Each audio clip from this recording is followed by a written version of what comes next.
to stay in the frame here for you. This is Tucker.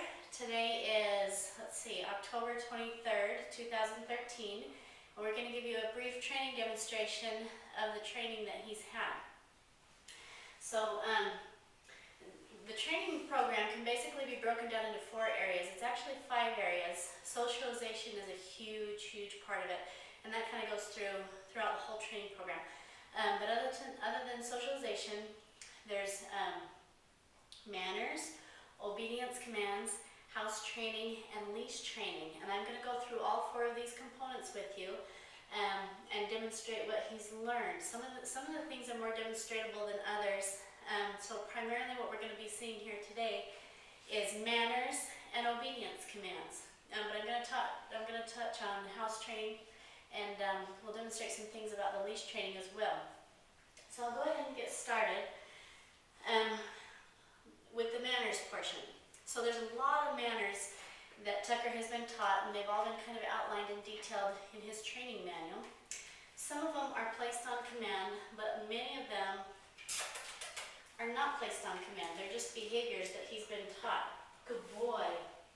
So one of them is I don't want him to jump on me. We spent a lot of time and a lot of effort teaching him not to jump up. So make sure that you continue that behavior by acknowledging him, good boy, when he's down low, and not making him jump up to get attention before he gets any kind of attention from you, because they'll learn to jump that way. But he's done really, really well. We've taught him to kind of stay grounded around us. Another manner that he's been taught that he demonstrated very well, he came over onto his bed, is I want him to sit automatically for greeting. Basically, I want that to be his default behavior. If he doesn't know what else to do, or if he approaches me and makes eye contact with me, I want him to sit. And then it does a couple of things for us. Number one, it plants them in one place so that you're not trying to, they're all over the place. And another thing is when their hind end goes down, their eyes come up, and he's looking at you, and he's ready for the next instruction. He's ready for that attention, that affection, that love, or the next command, or whatever it may be. Good boy. So those are a big part of his manners. Another big part of his manners is doorway manners. And we've been teaching this at doorways, going in and out of the house, going between rooms. We've been teaching it at crate doors, and I'll show you that when we do his crate. Gateways, anytime you go in and out of a yard or a kennel or anything like that. Anytime you go through a passageway, he's expected to hold a stay until he's released with, okay, that's the good boy, that's the verbal release for him to let him through. A couple things I want to talk about before I demonstrate this. First of all, sometimes people have a hard time with asking their puppy to check in so often. And I'm going to ask you to have him do obedience for you several times a day. Matter of fact, there's an acronym that I use to help me remember all the things that I do throughout the day that are very rewarding and motivating to him that I get obedience out of. And that's all good dogs fetch toys. That stands for AGDFT. A is attention and affection. Anytime you give him an attention and affection, go ahead and ask for a sit, ask for something, ask for a watch me, something else like that. GD, gates and doorways. Anytime you go through any kind of a passageway, go ahead and ask for a stay.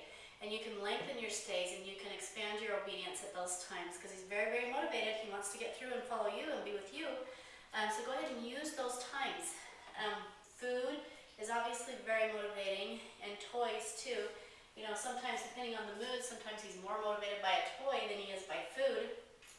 So anyway, these are called life rewards, and there are 5 things that all dog owners give their dogs several times a day anyway, naturally, just throughout the course of the day, without scheduling regular training times, you know. So you know, if you want to schedule little training times, that's great, but if you can't squeeze that in, or even just remember these 5 things. Whenever you do these 5 things throughout the day, ask for obedience. That'll really contribute to your bond. That's another point that I wanted to make, is some people feel like that's kind of a a little militaristic, like it's a little much to be asking, or they feel like it'll harm their relationship with their dog. But actually, the way dogs are designed psychologically, they have a pack mentality. And so they're a lot like children in the aspect that they really like knowing who's in charge. That gives them a lot of sense of security. So when they're looking to you to get permission to go through the door, when they're looking to you to get permission to eat, when they're looking to you to get permission to chase a ball or whatever it may be,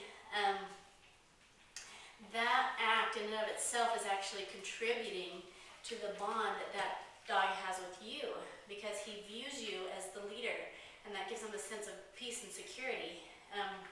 If that's not there and you just kind of let him do whatever he wants all the time, then they kind of start to feel uneasy, and they feel like somebody needs to be in charge, and they feel like maybe they need to take that role on themselves, and that's when you run into behavior problems and things.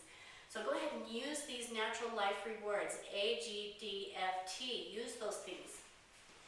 Hi, buddy. Okay, I'm going to show you his manners at the doorway, what he's expected to do.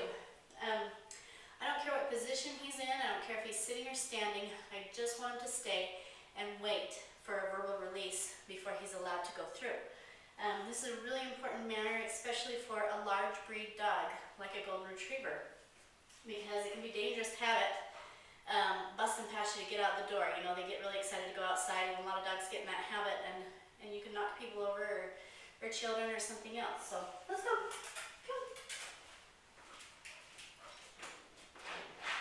Stay. Stay.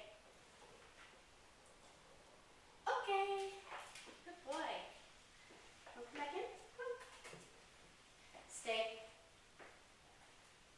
Okay. Good boy. Good.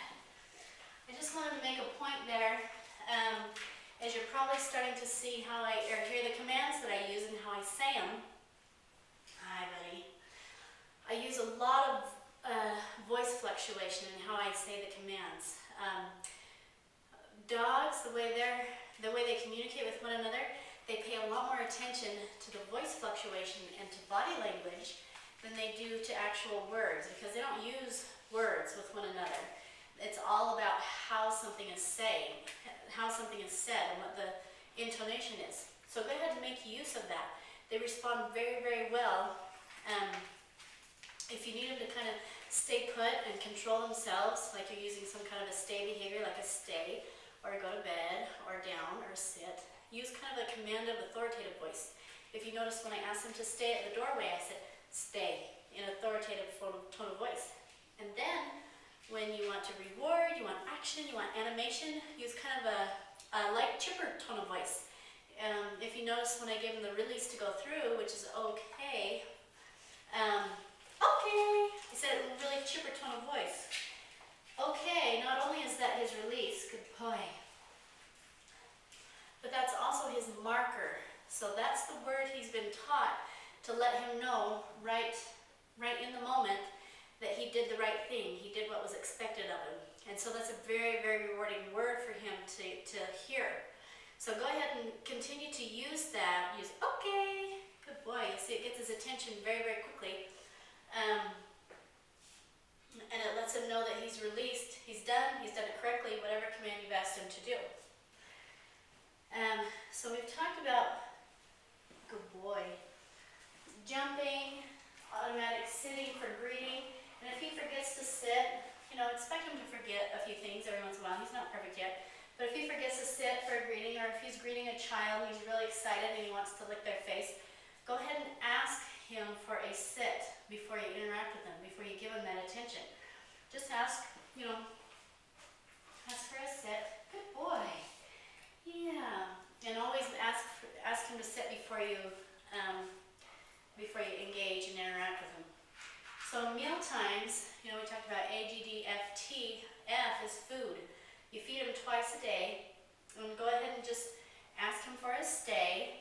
Again, I don't care what position he's in. Naturally, he usually likes to go into a sitting position. But he's not allowed to eat until you give him permission. You give him the verbal release. Stay. Okay. Good boy. Good boy. And a habit that here, and a habit that I really recommend keeping up with, is while he's in the middle of eating, go ahead and put your hand right down in his bowl and give him a treat. Take his bowl away and just do it again. Sit, stay. Okay. And that helps with a couple things. Number one, it helps with resource guarding. Dogs naturally want to guard their resources. They want to guard the things that are valuable to them. And food is a very, very valuable resource. So when they're very tiny and they're competing with their litter mates for food and things, they learn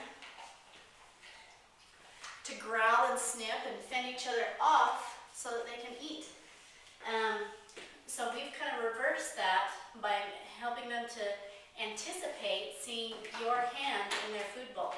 A lot of people never have a reason to stick their hand in their dog's food bowl while their dog's eating, so they just never do it. And then one day they're really, really shocked when a baby or a small child or even the owner themselves reaches up and grabs the food while they're eating and they get growled or snipped at.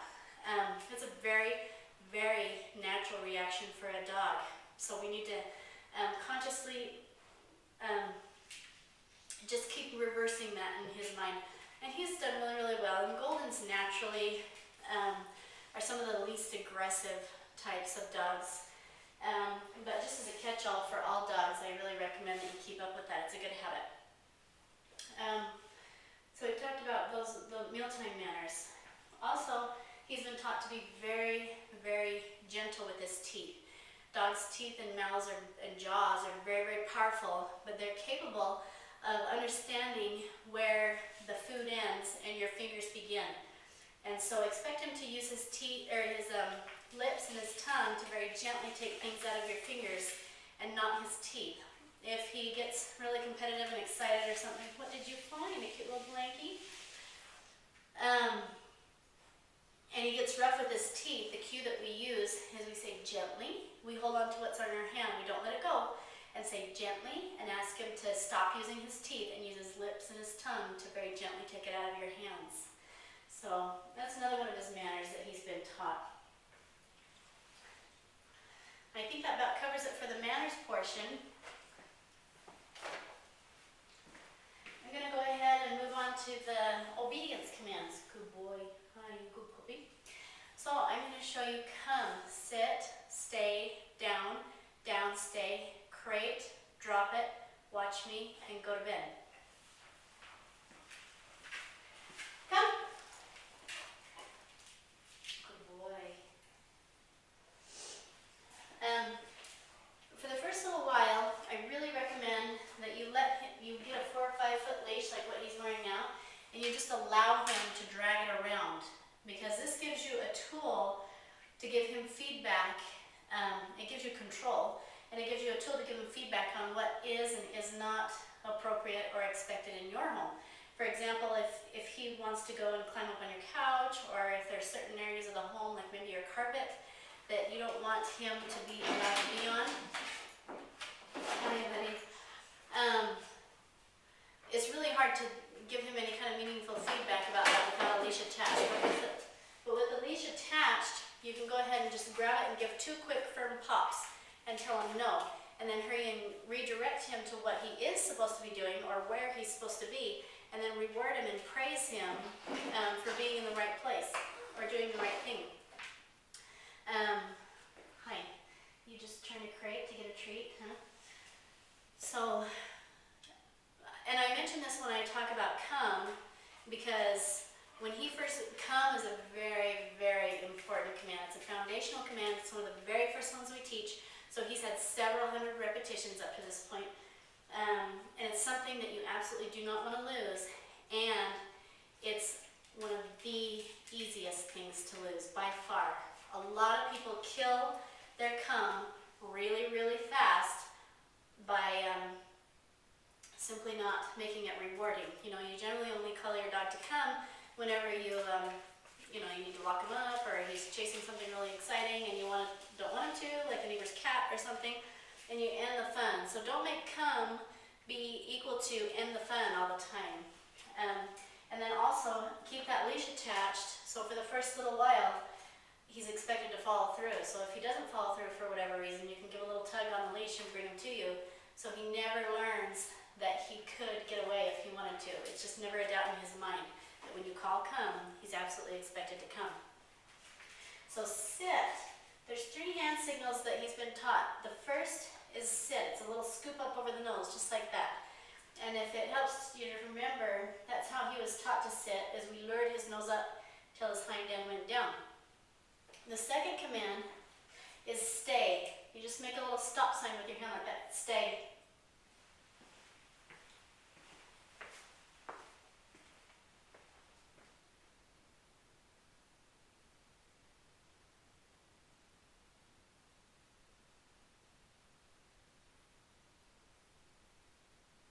Okay.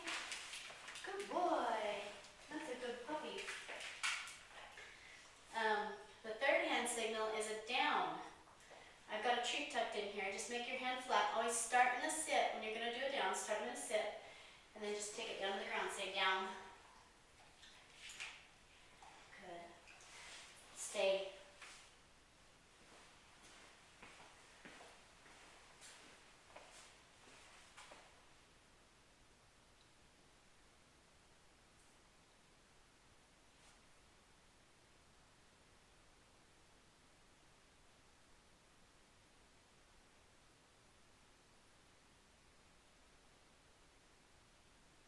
Okay.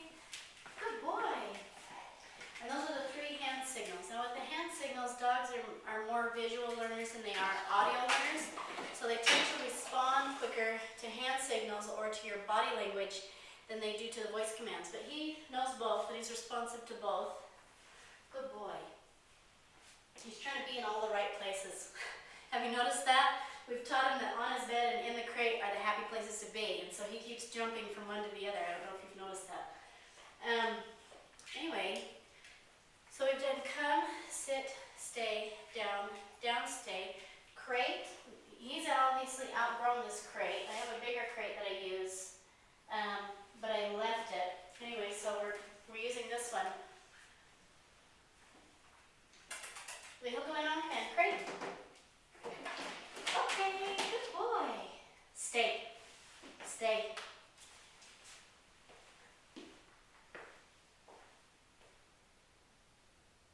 Okay.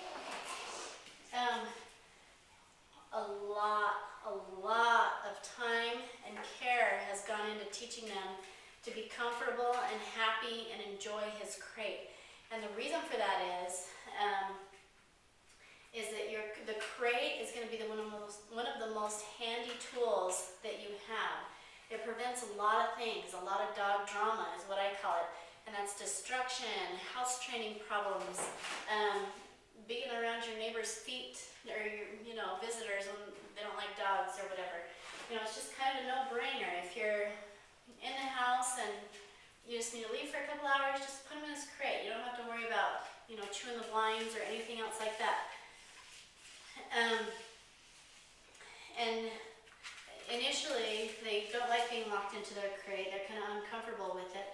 And so we spend a lot of time making it a happy place. And so make sure you keep making it a happy place by giving them bones or, an bone or whatever, something really yummy to relax with for a while when you put him into his crate. He's been taught to sleep for 8 full hours during the night without needing a potty break, and for up to 3 hours during the day. And full-grown dogs can be taught to sleep for 8 full hours during the day in their crate, but that's a little excessive for a puppy. And so 3 hours is what we're up to right now. And then make sure he gets lots of good interaction time and gets plenty of potty breaks when he gets out and before you put him in. So, a lot of times we struggle with the crate because us as humans, we have a natural claustrophobic instinct, which means we get kind of panicky and nervous in tight spaces. And we kind of think that probably they feel the same way too, so we're uncomfortable locking them in their crate. But actually, dogs are the complete opposite. They have a denning instinct, which means that they feel very safe and very secure when they're in their crate, when they're in a tight space. So I recommend a crate like this because it's fully enclosed. Another very popular crate is a wire crate. I know a lot of people that use them and really enjoy them. I don't have anything against that. I would just recommend that if you use a wire crate, that you do get either a cover for it or just throw a blanket over it so that they can, you know, feel like they're secure and kind of enclosed. And so they have their own personal space to go to.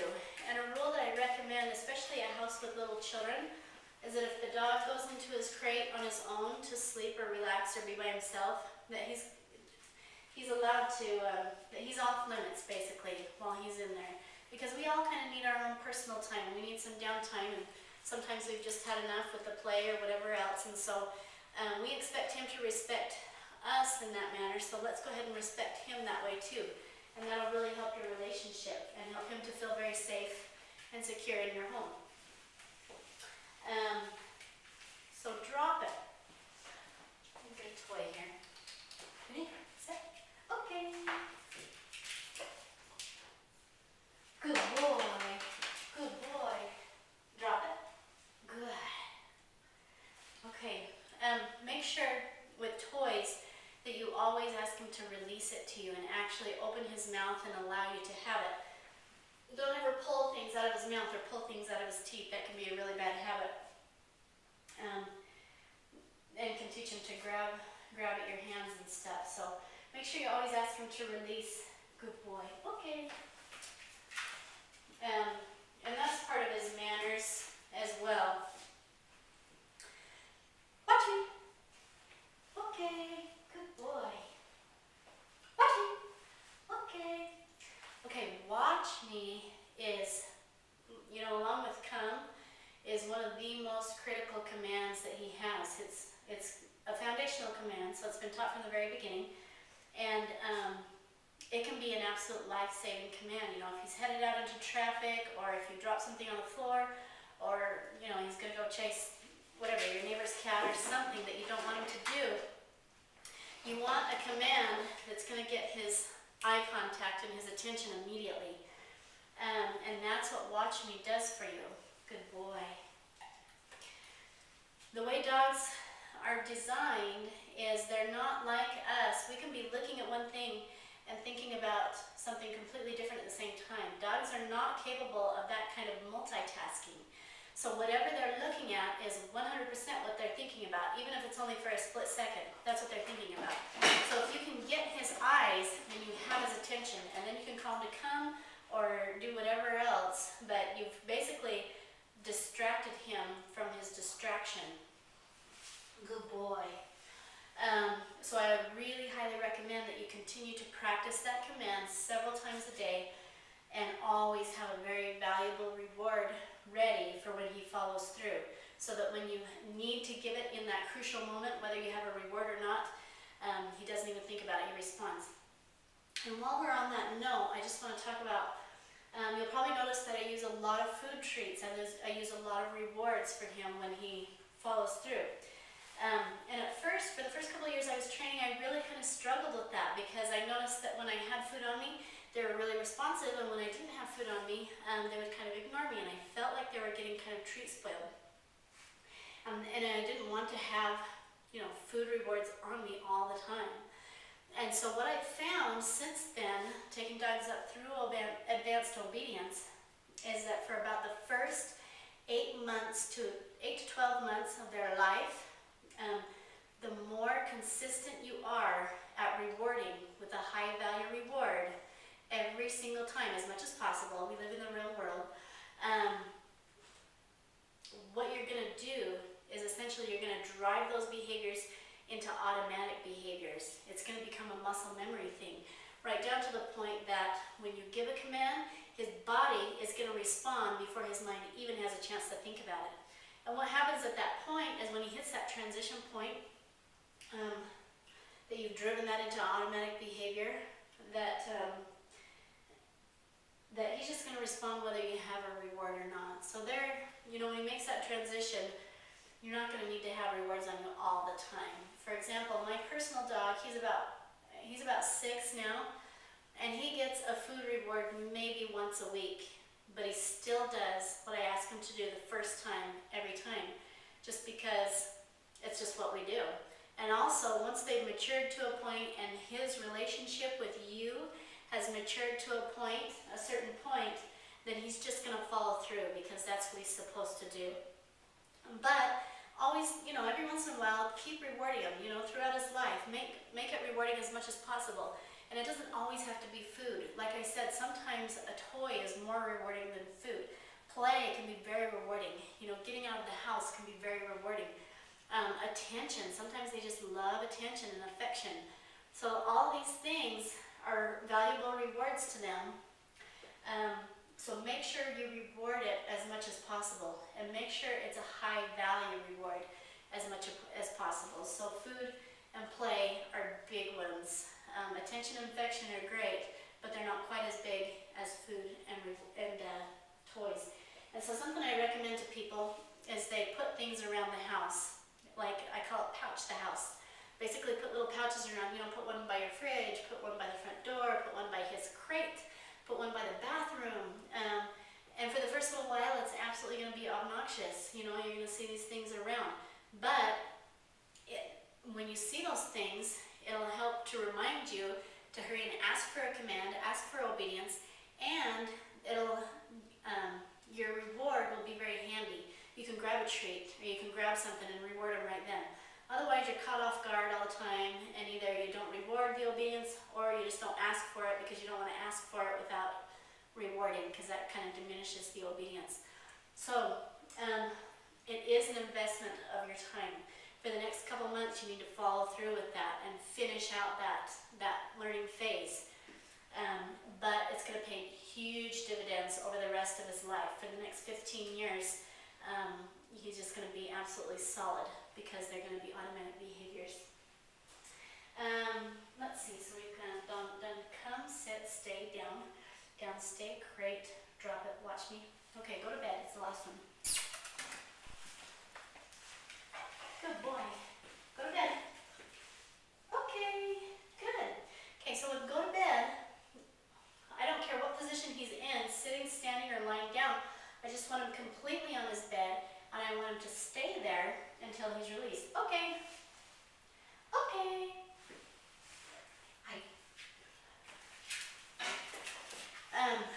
Within his first year, you can easily get a solid 1 to 2 hour with distractions downstay on his bed. It's a very natural place for him to be. You've probably noticed throughout the video that we've put a lot of time and effort into magnetizing him and orienting him to his bed. Whenever we give him something to chew, whenever we give him a toy to play with, whenever we want him to just chill, we direct him to his bed to do that, so he feels like it's his spot. So I really recommend that if you or your family has kind of a natural downtime during the day when you watch a show or maybe you read a book or something, most people kind of have a natural downtime, that you put his bed next to wherever you are and you ask for extended downstays. Ask for him to just relax and maybe even take a nap next to you while you're there. And have the leash attached so that if he tries to, that somebody runs by and he wants to get up and see what they're doing, you can grab his leash and give him 2 quick firm pops, pop, pop, and tell him go to bed and reward him. Always follow up a correction with this is what you're supposed to do. And bring him back onto his bed so that he knows that until he's verbally released, that he's expected to stay on that bed. And that can be a very, very handy tool for you. Okay, you can get off your bed.